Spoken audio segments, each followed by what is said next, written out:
नमस्कार। आप सभी लोगों को मैं प्रमोद कौशल आप सभी का वेलकम करता हूं अपने YouTube प्लेटफॉर्म सर्वोदय इंस्टीट्यूट पर। ठीक है, बात करते हैं 7 जून की न्यूज की, जो आपको 8 जून को मिलनी चाहिए। यही प्रोसेस होता है और ऐसा मैंने मेंशन भी कर रखा है। 7 to 8 जून मतलब 7 जून की न्यूज है, 8 जून को मिलनी चाहिए। 8 जून की न्यूज है वो 9 जून को मिलती है, इसलिए पेपर में लिख के आता है 9 जून। तो 9 जून का मतलब 9 जून का पेपर है, लेकिन न्यूज हमेशा 8 जून की ही रहेगी ना। तो चलिए इसको डिस्कशन कर देते हैं। और पर डे ध्यान रखिए, जैसे समीक्षा अधिकारी वगैरह का एग्जाम आप सोच लीजिए, लाखों बच्चों ने फॉर्म भर रखा है।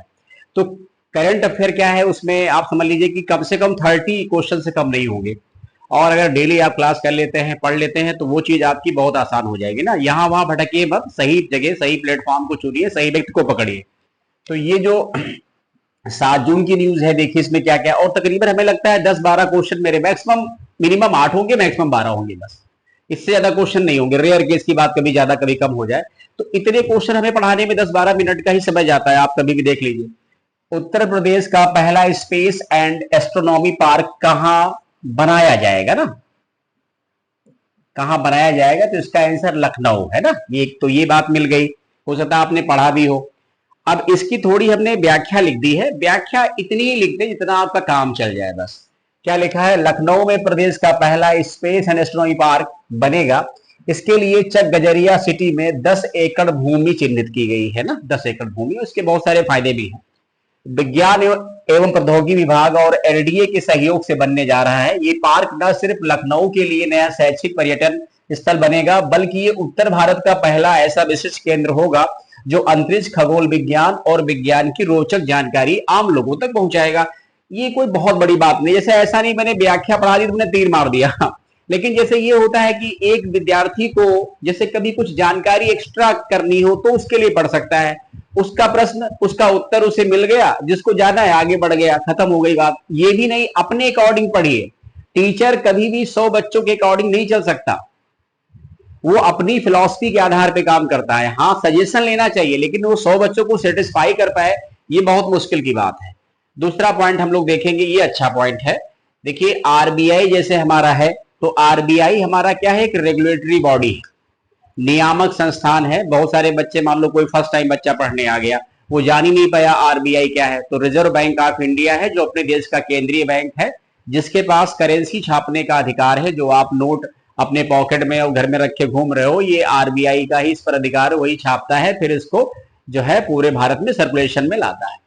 तो आरबीआई ने 2.5 लाख रुपए के सोने पर कितने प्रतिशत ऋण देने की बात कही है। अब ऋण आरबीआई तो डायरेक्ट कोई लेन देन करता नहीं पब्लिक से, तो बैंक ही करेंगे, कॉमर्शियल बैंक ही लेन देन करेंगे। ये सब लोग अपनी जानकारी के लिए भी जान जाओ कि क्या सही है। तो इसमें देखिए ये 4 ऑप्शन के आधार पर दिया गया है, जैसे 90%, 85, 80, 75, कुछ ऐसे ही ऑप्शन भी आपको मिलने चाहिए अगर पेपर कोई ढंग से बना रहा है। तो सीधा मतलब कहने का ये है कि इसका राइट आंसर क्या होगा, 85%। पहले कितना था, 75। मतलब कहने की ये है कि अगर आप 0 से लेकर के 2.5 लाख, 0 मतलब क्या है आपका 10,000, 15, आप 10,000 से नीचे तो कोई सोना लेके जाएगा नहीं, गोल्ड लोन। तो अगर आपका मान लो 1 लाख रुपए का सोना है, तो 85,000 रुपए बैंक आपको लोन दे देगा। बात समझ में आई नहीं आई, यही शर्त कही गई 85%। लेकिन ये लिमिट है 0 से 2.5 लाख। 80% में कौन आएंगे, इसमें आएंगे 2.5 लाख से लेकर के 5 लाख। और जो 5 लाख से ऊपर भी लोन लेना चाहते हैं उनको कितना है, 75% है। 90% से कोई मतलब नहीं, गलत ऑप्शन है। बात समझ में आई नहीं आई।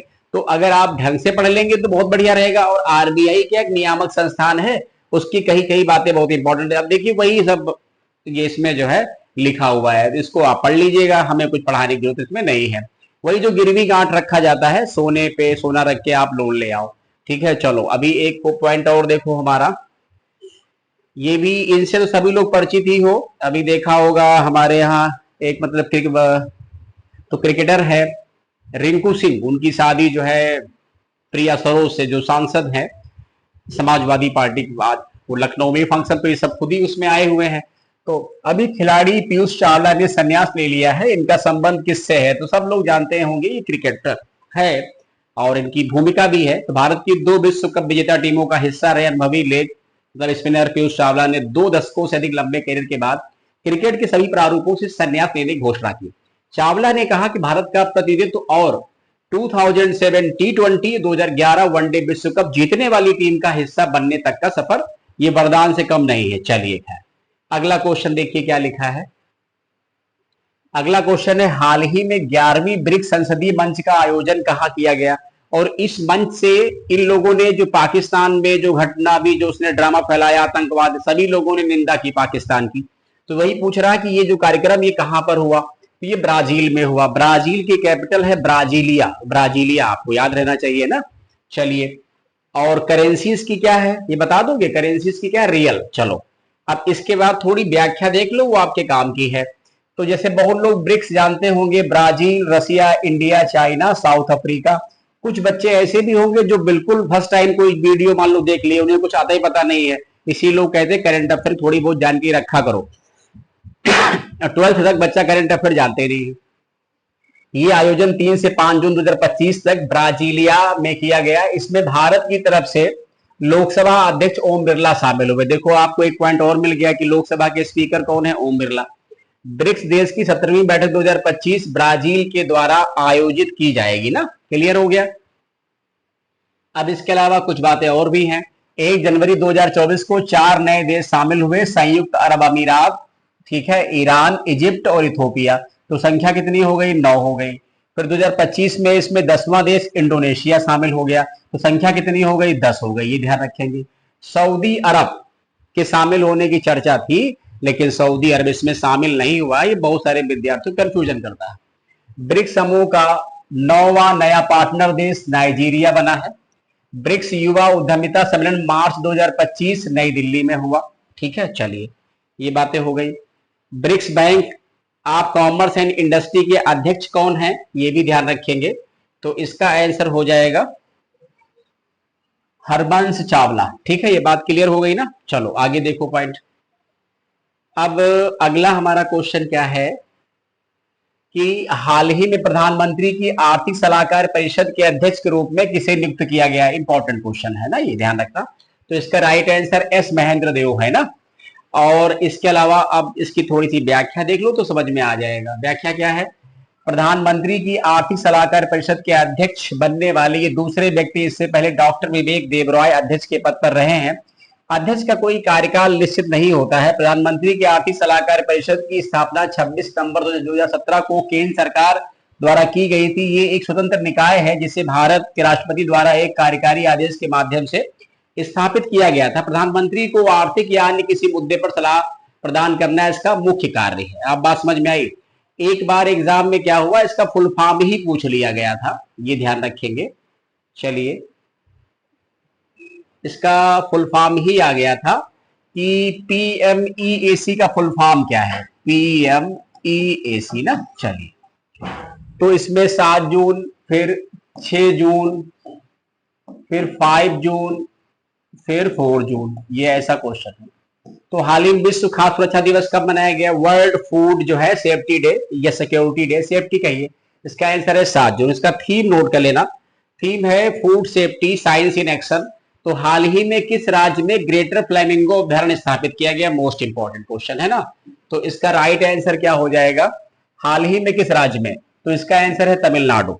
अभी तमिलनाडु सरकार ने 5 जून 2025 को विश्व पर्यावरण दिवस के मौके पर धनुषकोटी में ग्रेटर फ्लेमिंगो अभियान स्थापित किया। ये अभ्यारण्य रामनाथपुरम जिले में स्थित है। देखिए ध्यान रखेंगे, रामनाथपुरम जो जिला है वो सबसे नजदीक है, और वही समझ लीजिए कि वो बॉर्डर का ही हिस्सा है। उसके आगे तो फिर सब कुछ जो कुछ है वो सब जल ही जल है, और फिर मतलब श्रीलंका है। और धनुषकोडी सबसे लास्ट पड़ता है, बिल्कुल बॉर्डर पे समझ लीजिए। उसके बाद अगर आप जलीय सीमा देखें तो फिर सीधे श्रीलंका हमारा पड़ोसी पड़ जाता है ना, पाक स्टेट वगैरह से। तो ये जो मतलब ग्रेटर फ्लेमिंगो है, ये मतलब गुजरात राज्य का राजकीय पक्षी भी है, भारत का नवीनतम नेशनल पार्क। ये मोस्ट इंपॉर्टेंट क्वेश्चन है। तो ये सिमलीपाल नेशनल पार्क अभी बना है उड़ीसा में, भूलिएगा नहीं। जितने नेशनल पार्क पढ़े थे उसमें संख्या एक ऐड कर देना आप सभी लोग, तो ज्यादा अच्छा रहेगा ना। चलिए, इसके बाद अगला क्वेश्चन देखो क्या कह रहा है। अगला क्वेश्चन ये है कि हाल ही में किस राज्य सरकार ने विश्व पर्यावरण दिवस 2025 पर वंदे गंगा, इसको सही कर लीजिए, वंदे गंगा जल संरक्षण अभियान शुरू किया है? तो इसका राइट आंसर राजस्थान है। राजस्थान के सीएम भजन लाल शर्मा जी हैं। राजस्थान ने वंदे गंगा जल सुरक्षा अभियान शुरू किया है। ये अभियान 20 जून तक चलेगा और इसमें राज्य भर में जल संरक्षण के प्रयास किए जाएंगे। ठीक, चलिए इसके बाद अगला क्वेश्चन देखिए। अगला क्वेश्चन है कि हाल ही में किस राज्य सरकार ने सिंगल यूज प्लास्टिक चालान मोबाइल ऐप लॉन्च किया है? आजकल देखा होगा सिंगल यूज प्लास्टिक का यूज तो सरकार ने बहुत पहले बंद कर दिया है, 22 से ही बंद है, बट लोग कहाँ मान रहे हैं। हमारे यहाँ पकड़ने वाले भी उल्टे लोग हैं। जहां पन्निया या जो बनता है उसको कोई पकड़ता नहीं, कस्टमर को, जो शॉपकीपर उनको पकड़ रहे हैं। तो हिमाचल प्रदेश है।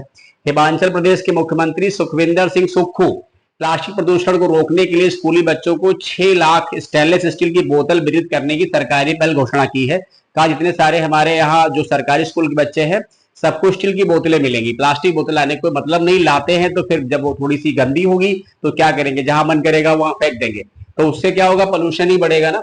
ये बोतल प्लास्टिक की पानी बोतलों की जगह जो है देगी। इस सुविधा के माध्यम से राज्य के अधिकारी प्लास्टिक के उपयोग संबंधित नियम और कानून के अंतर्गत चालान भी कर सकते हैं। अच्छी बात है, होना भी चाहिए, कुछ कार्रवाई होगी तभी लोग समझेंगे। भारत के किस शहर में राफेल फाइटर जेट की जो मेन बॉडी है वो कहां बनाई जाएगी? जिसका आंसर हैदराबाद है। वैसे राफेल वगैरह जो है फ्रांस का कॉन्सेप्ट है, बस बट फ्रांस की कंपनी और इंडियन कंपनी ने मिल करके ये प्लान अपने इंडिया में हैदराबाद में प्लान किया है। तो फ्रांस की एरोस्पेस कंपनी डेसाल्ट एविएशन भारत में लड़ाकू विमान राफेल का मुख्य ढांचा बनाएगी। इसके लिए कंपनी ने भारत की टाटा एडवांस सिस्टम लिमिटेड के साथ समझौता किया है ना। चलिए अगला क्वेश्चन देखिए। अगला क्वेश्चन क्या है? हाल ही में भारत इंग्लैंड सीरीज का नाम बदलकर क्या रखा गया है? Anderson Tendulkar trophy, Dhoni Ponting trophy, Virat de Villiers trophy, Rohit Root trophy, ये मतलब कहने का है। तो इसमें फर्स्ट वाले पे जाइए, ये सही है, नाम बदला गया है। टेस्ट क्रिकेट के 2 महानतम खिलाड़ियों के सम्मान में एक ऐतिहासिक कदम उठाते हुए इंग्लैंड क्रिकेट बोर्ड और भारतीय क्रिकेट कंट्रोल बोर्ड ने संयुक्त रूप से घोषणा की कि भारत और मतलब इंग्लैंड के बीच ऐतिहासिक टेस्ट सीरीज को अब एंडरसन तेंदुलकर ट्रॉफी के नाम से जाना जाएगा। एक इंग्लैंड के, एक भारत के। ठीक है, ये भी क्वेश्चन मोस्ट इंपॉर्टेंट है। क्या है कि हाल ही में डेटॉल ने किसे अपना ब्रांड एम्बेसडर बनाया है? तो इसका राइट आंसर है महेंद्र सिंह धोनी। सारे ब्रांड एम्बेसडर नोट करते चलो और उनको पढ़ते चलो। इसके बाद अगला क्वेश्चन हमारा, ठीक है, अगला तो न्यूज बाद में आएगी। चलिए अब ये क्लास यहीं पर आपकी कंप्लीट है। बाकी इसके बाद का अगला वीडियो मॉर्निंग में आपको अपलोड कर दिया जाएगा। बहुत बहुत धन्यवाद, थैंक यू सो मच। सभी लोग पढ़ते रहिए, कोशिश जरूर करिए। कोशिश करने में कुछ नहीं जाता है, लेकिन कोशिश ना करने में बहुत कुछ चला जाता है। तो ध्यान रखिए, इफर्ट करिए, कोई जान नहीं देनी है, मतलब किसी को पढ़ रहे हैं तो बस पढ़ना है अच्छे से, बस ये ध्यान रखिए। ठीक है, चलिए।